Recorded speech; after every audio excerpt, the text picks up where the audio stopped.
Here we are in a beautiful historic neighborhood, Sunset Square, where we just completed interior renovation for one of our customers. We did a complete renovation for his primary suite. This is actually a historic zone. There were a lot of things that we had to take into consideration. Follow me. There were old sconces just above the bed that we relocated, and we installed new sconces, new switch. The original door was here, and we had to relocate it in order to build this beautiful bathroom. Originally, there was a walk-in closet here, but there was a closet that we needed to demo for us to extend the shower and have a larger shower, but still have a lot of room. This window used to be a door that we canceled the door and we kept natural light.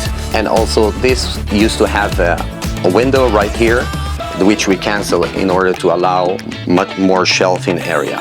Here, this beautiful bathroom we just finished. Originally, we had the vanity right there below the windows. We had to keep the windows because, again, we are in a historic zone and also the customer liked natural light. The original layout actually had the tub right here where we see the vanity, and the wall was about 3 feet towards me. There is tons of cool fixtures here. We have here 3 outlets. We have the beautiful rain shower, we have the handheld, and then we have the shower head. We have a very nice and sleek infinity drain with tile insert. All the details, all the edges here we created. We use stone so it will give it a nice accent. All the walls here, herringbone, and it's the individual tile. It has a lot of work put into it. We're working as a team, and it all came phenomenal.